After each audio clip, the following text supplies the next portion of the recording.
A huge afternoon at Kenilworth Road awaits us on Saturday when Blackburn Rovers are the visitors for a game which I think everyone has attributed as must win for the town. Alongside me to preview it, I've got the Lutonian journalist James Cunliffe. Jimbo, this promises to be a proper Luton day. I cannot wait. Me neither, and we'll preview it right after this intro. I believe our supporters are the best supporters in the country.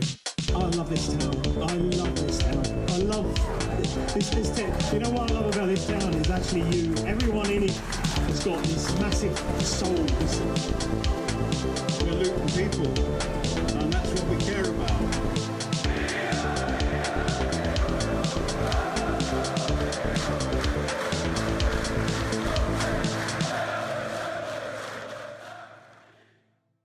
Hello again, everyone. Welcome along to another episode of the Luton Town Supporters Trust podcast, the award-winning, longest-running Luton Town podcast, having scooped bronze in the Best Football League podcast category in the Football Content Awards. This season, the show is in association with Solid, providing opportunities, provisions, and assistance so our academy can fulfil their potential. As I mentioned before the intro, we are looking ahead to a huge game of football for Luton Town on Saturday against Blackburn Rovers, 3 o'clock kickoff. If you haven't got a ticket at Kenilworth Road, there is no UK TV coverage of this. You'll have to find other ways of keeping up to date with the game. I don't know if tickets are still available at the time that this gets released, but if they are and you can go, get yourself on the ticketing website because we need absolutely everyone in the stands on Saturday and make it as full as possible. And well, this promises to be a massive afternoon of football, Jimbo. I just want to be at Kenilworth Road right now. This is nice, and I like talking to you, but can we just get it there? It's going to be a great day. Absolutely. Sometimes as football fans, weeks drag, and this week's dragging, and we've had a game this week as well, haven't we? I mean, it's just there, isn't it? It's just a game that you have to look forward to because of the magnitude of it. Listen, it's going to get played down in press conferences. Of course it is. And that's right. It's working for Matt. It's working for the boys. No problem. There isn't a single person out there who's stupid, though, that can't see what this is all about. We can come out of the bottom three on Saturday. Everyone down around us has beaten Blackburn already this season. We have to make sure that we do likewise. And with that in mind, regardless of the narrative, it's a must-win game of football. It is. As we sit here right now, it is. And based on those results, which haven't helped. I mean, Blackburn have been a significant reason why Luton still remain in the bottom three, despite the uptick in performances, because they just keep shipping points to all these other teams around. So don't stop now, Blackburn. You keep on believing that you can slip further down that table because this is a massive game. And Luton have 3 games at home now. And I think that they need 3 more wins out of the 5. So if you're going to make it count, if you people out there in listening and watching world can make it count, it's got to be at the Kenilworth Road. Yep, the other reason why this is a must-win game, 2 points in their last 8 games for Blackburn. As I say, everyone else has beaten them. We have to. Okay, they came back from 2-0 down in midweek to get a draw against Sheffield Wednesday, but this is not a club that's in a good place right now. Their fans are at loggerheads with their ownership. They hate the chief executive and everyone. Their trust has called for all of the senior figures to stay away from games, such as the hatred that's coming in their direction. They've got a manager who's yet to win a game. I mean, we didn't have a new manager bounce. They've gone underground with their new manager, Valerian Ismail.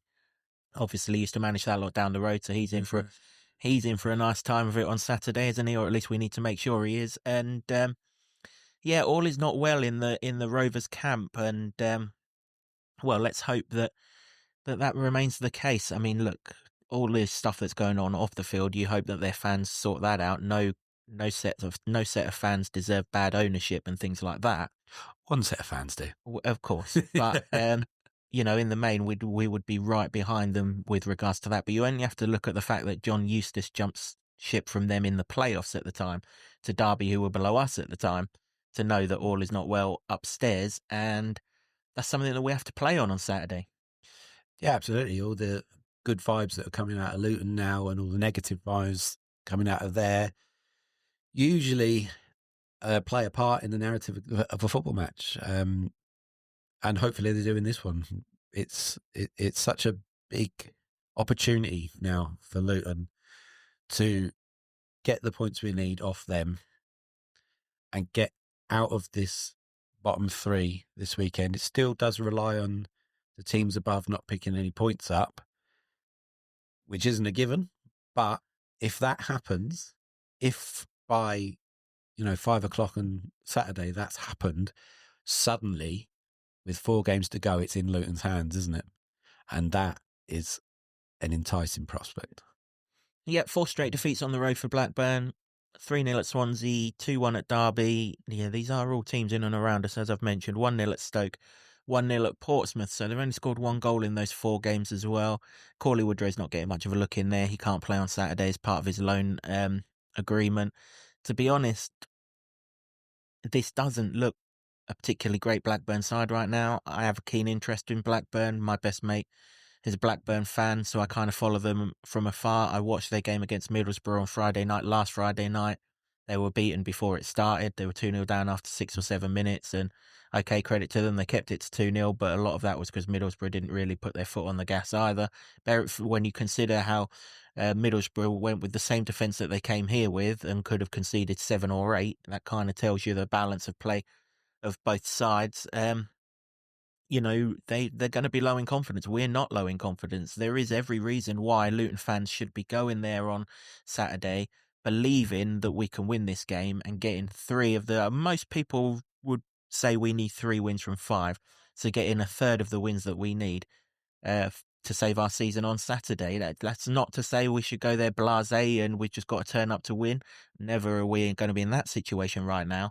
But on the balance of play, this is the first game for a while that you're looking at it and you're like, we should win this game. Not we can, but we should if we play like we have been recently. Yeah, I think so. That's why we talked in the previous podcasts. Like a month ago, the Stoke one looked must win. The balance of the results all over the Championship has meant that it was a must not lose. That's exactly what happened.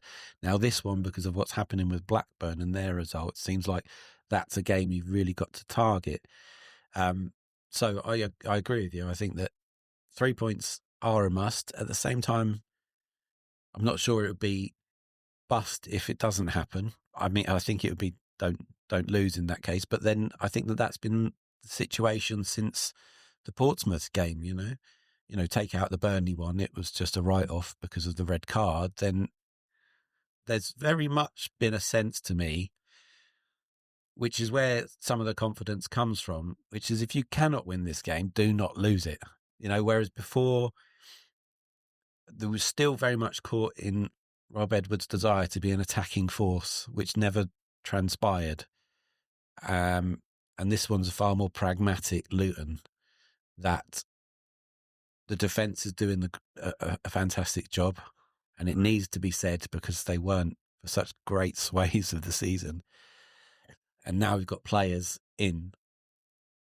Miliali, Isaiah Jones has scored, who can get up the pitch at pace, cause people problems, and now know where the goal is. So there's a lot of positivity there. It's a good fixture for us. I'm pretty sure Blackburn have never won a league game at Kenilworth Road. The only time they've won here was that 4-0 FA Cup tie in the Mike Newell era, maybe 2007-ish, 18 years ago, something like that. Since we got promoted to the Championship, it's obviously been a wonderful fixture for Luton. Last time we played it 2 years ago would have been under Nathan Jones. We won 2-0. Reece Burke stuck one in the top bins that afternoon to get the scoring rolling. Prior to that, 0-0 draw down here, 1-1 draw here, and well, we can all remember the first game back in the Championship between these two sides at Kenilworth Road, because the Great Escape was concluded there and then, wasn't it? 3-2 win. James Collins opened scoring with a penalty. We went 2-1 down, I believe. And then their fella decided that he was going to help us out with 2 more goals. Christian Walton popped up on the screens from nowhere in injury time. Thankfully didn't score. We won out 3-2 winners, as we always do in big games. And, we kicked on from there, didn't we? Yeah, big time. I mean, that was when you look back on it, it was an absolutely thrilling game. I was in there. It was a COVID season, so I was fortunate, but it wasn't at the time. It was nervy as hell. And I'd much prefer more of a Middlesbrough performance where we go and bang 2 goals in the first 10 minutes and make it a lot calmer. But I'm anticipating the former because that's Luton. Yeah, we don't do it the easy way, but Town, come on. Let's do this the easy way. We've got 2 more of these over Easter, you know. Think of our hearts, think of our nails, think of every other body part that goes through it on here. Look, it is going to be that, isn't it? It's going to be a grind. It's going to be, you know, they're just because they're out of confidence and everything else, they're still an astute side, aren't they? They know when we went there, they were winning every game 1-0, weren't they? Of course, we broke that trend. We let them score a second one, but you know, that was the thing, and that's why I think most people thought Blackburn wouldn't stay the course and distance this season because they were winning a lot of games 1-0, and generally that's not sustainable. Of course, we did it 2 years ago, but things have changed for them, particularly with regards to their manager. But they don't score many goals. We are not conceding many goals right now. You know, last home game we were worried that Leeds would cut us open a little bit. I don't think we've got those same concerns here. They're very much like Stoke in that they've got the central aerial threat. I don't even know how to pronounce the guy's surname, but he's the number 9 guy, something like that. However you pronounce it. Anyway, the long balls go up to him, and they look to win the second balls off of him. We've just had a nice preparation in regard to that because that's what Stoke did. Yeah, and I think that we talked about the Leeds one in particular. When you can perform like that against the Leeds side, which are the best team in this division comfortably, then you can perform like that against everyone. And they kept Stoke out. They only could score by a fluky goal. And, you know, that I fully expect that to carry on. There's just something more steely and resilience now about this defence. There's a partnership forming. It's formed for me. The back three are keeping the likes of Cowdenay Smith and Reece Burke on the bench, bar them coming on as substitutes. But I think that you just don't change it. You don't need to, and it makes things a little bit easier. And I hope that might have been part of the reason why they took Koris Makoso off against Stoke, to give him a little bit of a rest, because the young player and he's been playing a lot of games. McGuinness has just played virtually every minute anyway, hasn't he? And as you mentioned in the previous podcast, Amari'i Bell back to his best. So yeah, I'm very confident in that combination keeping anyone out, because they did it against Leeds. Yeah, for sure. I mean, you mentioned Amari'i Bell there going up against his former club, as is Thomas Kaminski. You know, you always want to get one over on your former club, don't you? The whole team will want to get one over on this lot, because that was one of the duller, darker days of the season so far at Blackburn. Not the darkest day. It wasn't Middlesbrough or any of that sort of shenanigans, but obviously Liam Walsh's red card was a overriding sort of cloud on the season. He apologised immediately, in the days afterwards.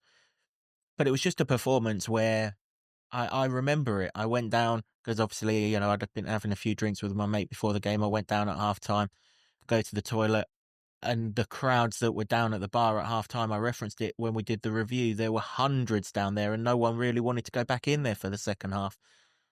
We were right in the middle of those gloomy days. Now, we're probably right at the height of the optimistic days, and it's incredible how much it's turned, and that's why I'm really optimistic when it comes to Saturday afternoon. I mean, you mentioned the back three there, and you mentioned 2 of them. We didn't actually mention in the review podcast, Ted and Mengi was on the bench on Tuesday night as well. And yeah, he is. You know, you look at the back three that we're using, and you look at the back three that sat on the bench, and if 3 replaced 3, we don't really lose anything.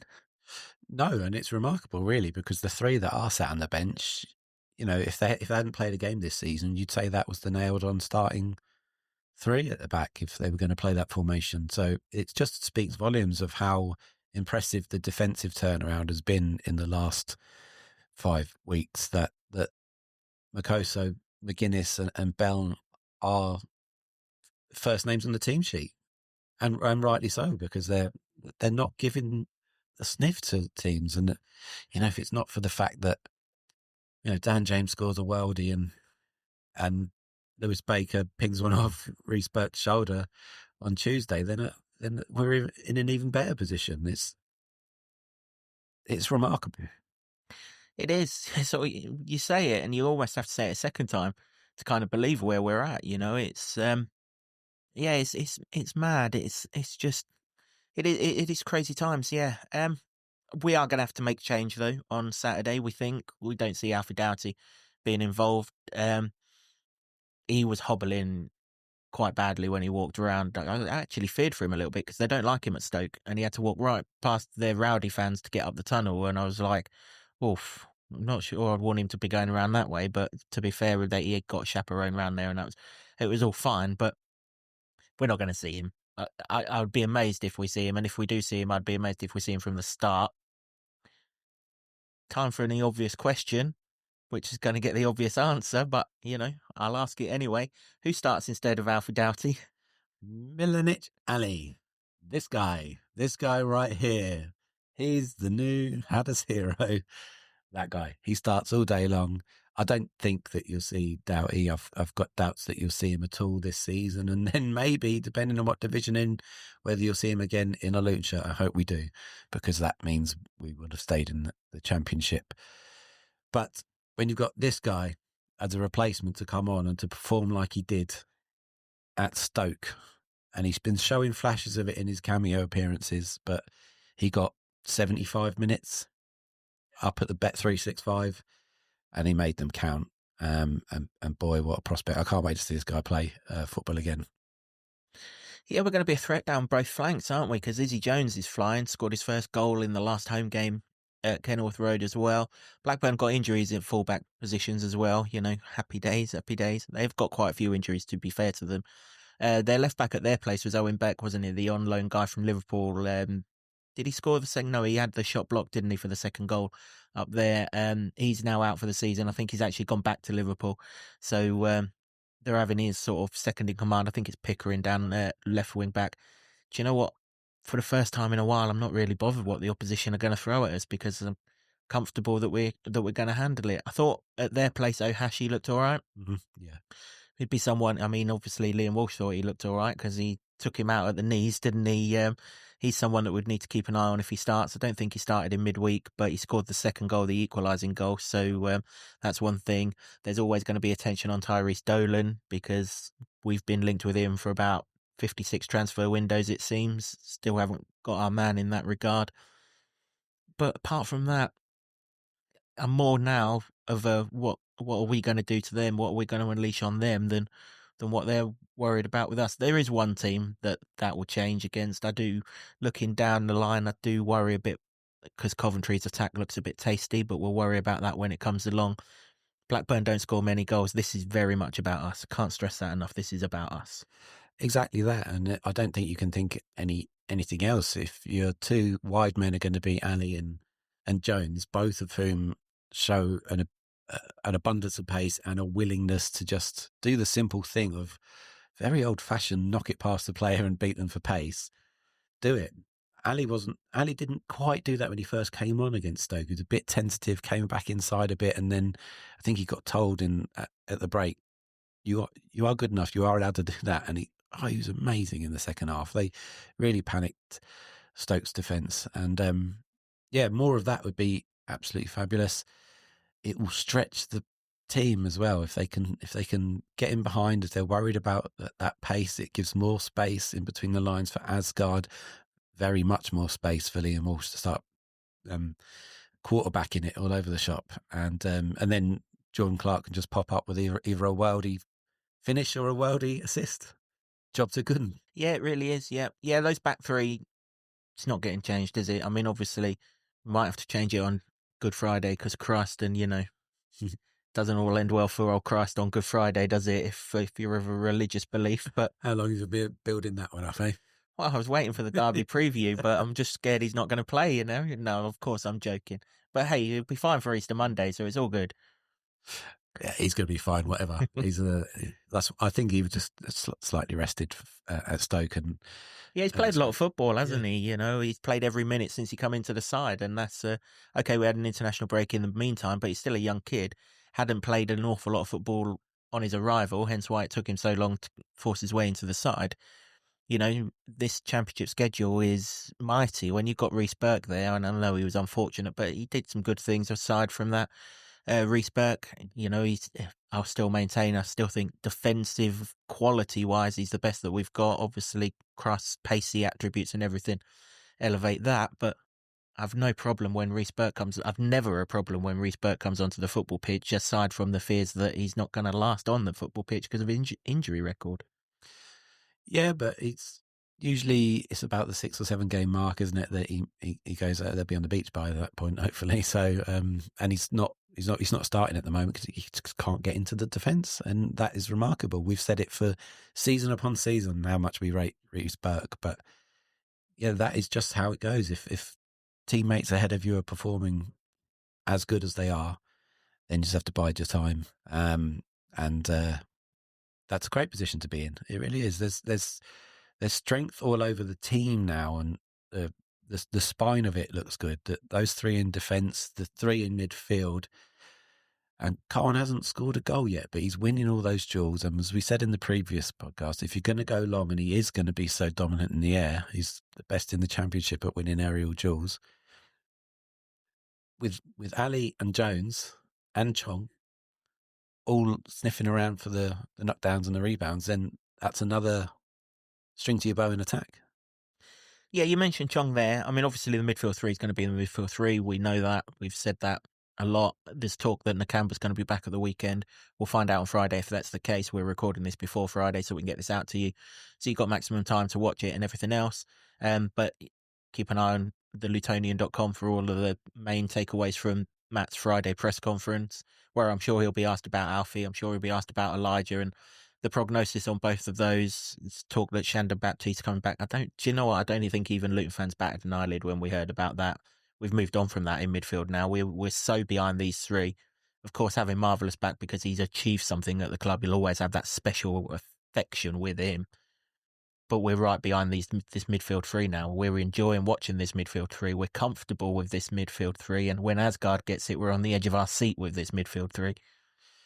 Yeah, as much as people like Marvellous Nakamba for what he's done, he's had his injury problems and his significant injury problems, and he's later in the twilight of his career now. So you've got 3 younger players all performing really well. I don't think Clark's younger than him, actually, maybe slightly, but you forget, don't you, how that Clark is 31? He's not. Yeah, he's not. Marv's only 30. But they're all performing really well. Clark, even before the world's best assist at Bet365, he was number 3 big chances created in the championship, and we kind of know that this has been a problem with Luton because obviously there's the stat about Adebayo and how many chances he's missed, so there is still creativity in that side. Marv would only really replace probably Liam Walsh there, but you don't replace Liam Walsh the Redeemer at the moment, mate. He is the man. Yeah, what Marv might do would maybe be the Lamine option off the bench. Lamine's come on for Liam Walsh the last couple of games, hasn't he? Maybe that'll be Marv, particularly if we're ahead and you're just shoring things up. Then that would be Marv because he's just got that little bit more composure that Lamine at his age just lacks. Whereas Lamine's got the physicality and the athletic ability. Obviously, if you're 1-0 up in this game, for example, 10, 15 minutes to go, maybe Marv's the option just to have that little bit of composure around the ball and things like that. I think it would only be that, though, because he's been out for such a long time, and the knee injury situation, that it would only be 10 or 15 minutes, I think. A very last resort, because people drop like flies in touch wood, that doesn't happen anymore, because I think they've made tweaks to the training regime. Well, in fact, I know they have, because I went down to the training ground, was invited down there to have a look, and I know they have. Then hopefully they haven't got the mileage in their muscles that makes things tweak. His obviously with the knee thing was different to the muscles, but the spate of hamstring problems that we've had for 15 months seems to be going away. I'll say that now that Doughty's done his hamstring, but that was an innocuous sort of challenge type thing. That sort of goes away a bit, but I don't think Marvellous Nakamba coming in is as much as a need as it was perhaps we thought at the beginning of the season. And that is quite remarkable to say, because he was a massive, massive catalyst for Luton going to the Premier League. Yeah, that's the probably the biggest testament to the organisational skills that we've got in this side now, isn't it? That's for sure. Yeah, you mentioned the training regime and the techniques and everything else. I don't know if it is making a difference, but there must have been a reason why they've done it. So I'm assuming it is making a difference. Day off's no longer Wednesday, it's Thursday. Mm-hmm. And, you know, I've spoken to one or two people around the club because whenever you hear of these changes, you know, I'm a nosy bastard and I want to know why it's happened. I want to kind of understand it. So I've spoken to one or two and they just suggest by having a day off on Thursday, it means that you can recover fully from a midweek game on the Wednesday, whereas you'd have the day off and it's still in your legs by the Thursday. But also, because you've had your rest sort of Thursday, you've then got more energy come the Saturday than if you've been training Thursday, Friday, and then you've got the Saturday. And they think that's why we're seeing games out an awful lot better than what we were earlier on in the season. Now, that definitely rings logic and ticks my little light bulb in my brain. Simple thing, you kind of wonder why, you know, it hadn't happened before. Obviously, different coaches work in different ways, and I understand all of that. But just something as subtle as that people who's not watching this podcast might not even know that it happens. We only know because of when your press conferences are arranged and everything else. But it could be a significant thing because there is a reason why we're suddenly seeing out games and going back to where we were in the last few minutes and being strong all the time. Whereas at the start of the season, second half performances, I mean, if they weren't off the cliff already, they fell overboard, didn't they? Maybe it's that. Yeah, I mean, the eye test will tell you they look fitter and stronger. You can't go and push for equalisers and late goals unless you've got that in your legs. But you know, one of the key things I saw, and I wrote about this in a piece it was in the Leeds programme. If you saw that, if not, you can go on the Lutonian.com. I put it on there as well. That they were focusing a lot on smaller pitches, so 3/4 pitch, so they're not having to run the distance that they were being required to run before. The formation is obviously changed as well, so the midfielder aren't having to cover that ground in a training sense, and they're focusing on smaller sided technical tactical skills, or they did on the day that I was there anyway, and that seems to be showing when you get into those latter stages that you've got the confidence to do that. It's not necessarily, and there's still an element of this, but it's not all lump it up and see what you can get, because that's not where the goal came from on Tuesday against Stoke. And so that's they're tiny little tweaks, tiny little changes, but I mean, how many different ways can you skin a cat in training? That's probably where it is, and it's the 1% theory of the old British cycling fellas that if you can make those little changes and recognise what benefits the players that you've got, which may have been part of the 2 months where we weren't getting the results we wanted or the bounce we wanted under Bloomfield, but it's happened now. That might be where it is. That might be where it's significant. And if anybody watches the John Steele evening that's on this channel now, you can go and he talks about it, that football matches are not only won on match days, they're won in the gym and on the training pitch, lots of other places as well, but he references that. And it seems to be working. And you don't, hey, when John Steele says something, you bloody well listen. Oh, I do. I absolutely do. Yeah. I was listening intently that night. I mean, I had no choice. I was hosting, but I was still listening intently. I always do, yeah. Just on the subject of training, actually, if you've got young uns, there's an open training session at Kenilworth Road on Monday morning. It's always a good one for the youngsters to go and watch. They get to see their heroes train. Spoiler alert, you're not going to get no tactical information about the derby game, but you are going to see the players train. They'll come over, they'll sign your shirts, sign your posters and everything else. This one behind us, things like that. It's great for the kids. So if you want to get the kids out for a few hours during the Easter holidays, Monday morning, Kenilworth Road, you do need to book a ticket. Go online and do that. But I've taken my nieces to the last one. I took my nieces to the last one, and they enjoyed it. So yeah, I well recommend going down there and getting your kids involved. The boys are all absolutely brilliant with them. Not one thing will go unsigned, that's for sure. Ross Barkley's still down there signing from the crowd that was around him last year, and it's just a good event, and it's well done to the club and everyone behind the scenes that put that on. I know most clubs do it, but they're doing it in their own stadium, a busy time of year and a massively important time of year. So if you've got youngsters, take them along. They will enjoy it. I guarantee it. Yeah, I'm tempted now. It's Easter holidays, isn't it? So, maybe I should do that. Hop onto the website, get your ticket. They are free. Don't have to pay for them. You do just need, obviously, they need to know how many's going, don't they? That's it. Back to the game. How are we playing this up front? Are we doing it the same as we did against Stoke, Chong and Tello behind Morris, or are we bringing Nordas in from the start for this one? Same again, I think. He did get in a position. He peeled off well to get in a position to have a strike. Nordas did at the Bet365. He would have done well to get that on target and get it past Johansson. But I don't think he's quite there yet, to be honest. And the other players are. They're ticking along nicely. So I think that Nordas will have to bide his time till next season, I think. Yeah, struggled to get Chong in the game in that first half, didn't we? But he did get into the game in the second half. Just before that triple sub was made, he brought a ball down out of the air and just absolutely killed it and went on a run and got a free kick from it. That was like, yeah, that's good. He either wins them or he gets shaken off the ball too easily. It's one or the other, isn't it? There's no sort of middle ground half the time. But that is a factor. And while he's on the pitch and able to do that, it's useful because it is still a significant weapon in Luton's arsenal. It is indeed, yeah. Yeah, I think we go the same way. I mean, obviously it was Chong who came on after Elijah went off against Leeds, and then he started against Stoke.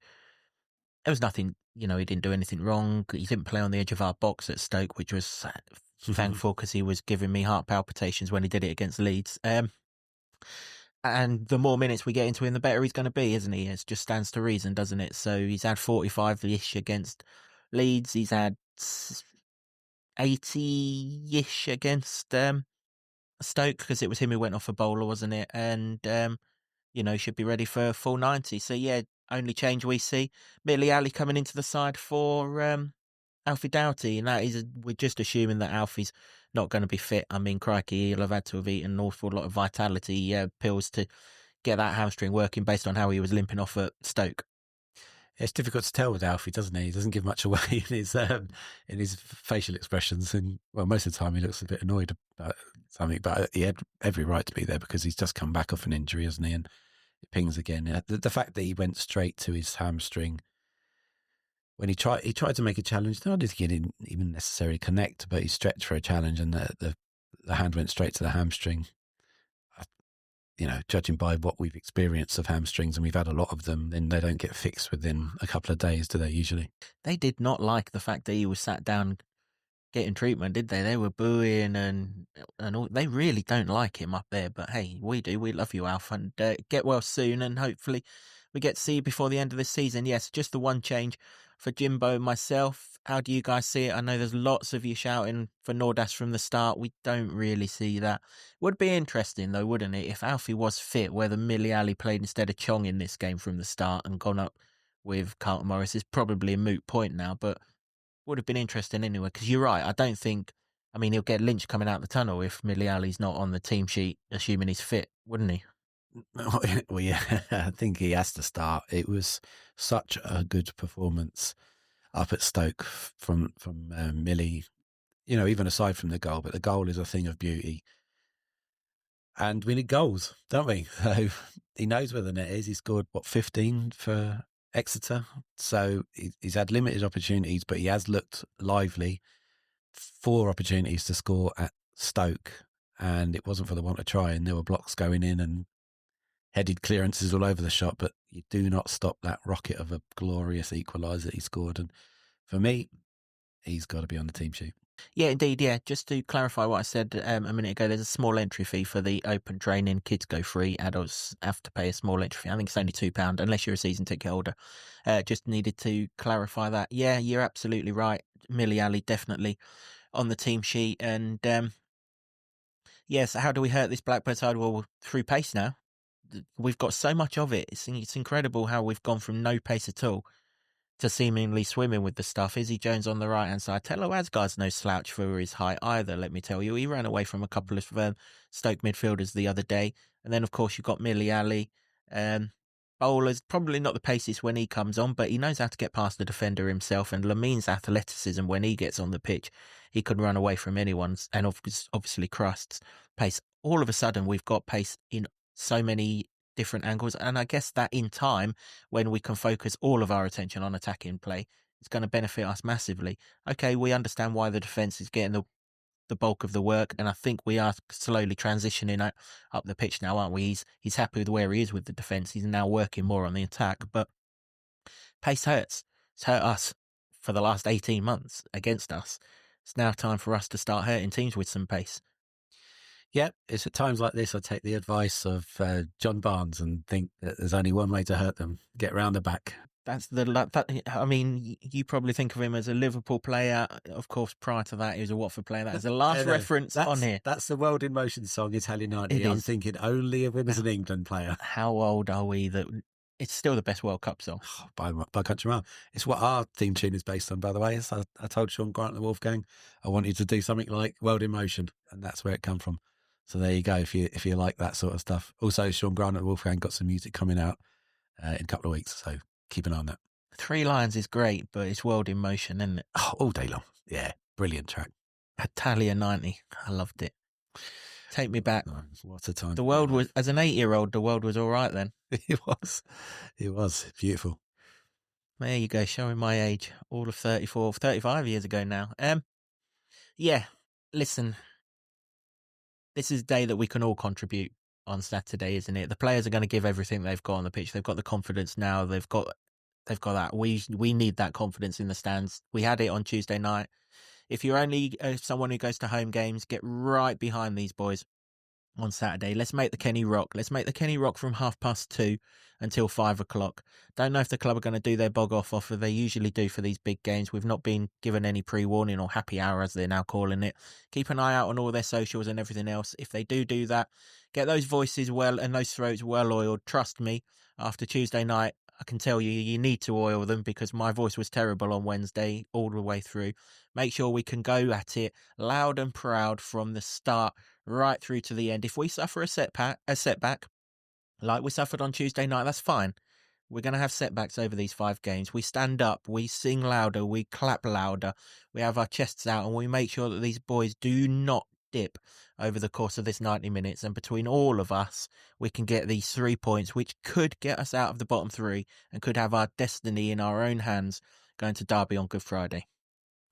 Well, you've hyped it up. It's having a treat for me there. I can't wait. Get me to Kenilworth Road.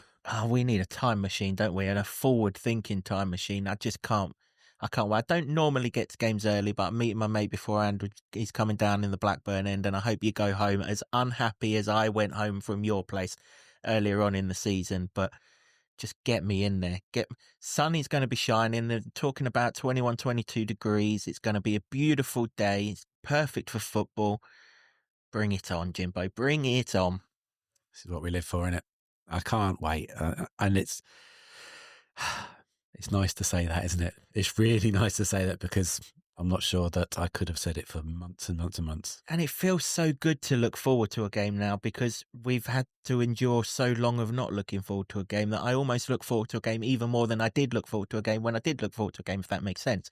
Probably doesn't. Absent makes the heart grow fonder, my man. That is exactly what it is, my friend. That is exactly what it is. That's pretty much it for this episode of the podcast. We're obviously not going to leave you without score predictions, and we obviously know where this one's heading in the Jimbo direction, but it's me to go first, and there is Great Escape deja vu all through this season, so I don't even need to tell you that Luton win this game 3-2. We all know it's going to happen. Well, yeah, you do know where it's going from me.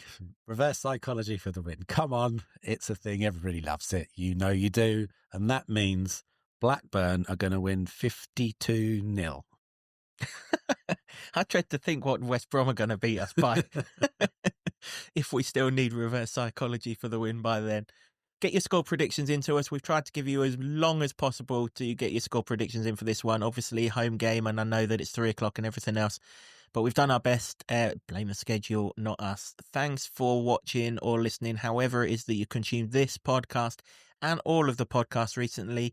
Great news, they're going to come equally thick and fast next week because we've got Easter. Just a word of warning though, we're only going to do one preview for the 2 Easter games. There is absolutely no way on Easter weekend with school holidays and kids and family and everything that we're going to get into the studio in between those 2 games. And eggs. Bucket loads of eggs. And particularly that, it has to be said, to record a review and a preview between the Derby and the Bristol City games. So there will be one preview for both games and there will be one review for both games over the Easter period, but we're still going to be coming at you thick and fast between now and the end of the season. So please, please, please, please, please do subscribe if you can. It does help us, but it will also let you know exactly when each of our podcasts drop. Yeah, you can read about those matches as well on Lutonian.com. I'll stick it on there. Absolutely. Indeed you can. Yep, that's for sure. Thanks to the Barber Club and the Lower Level in Luton for hosting our studio as always.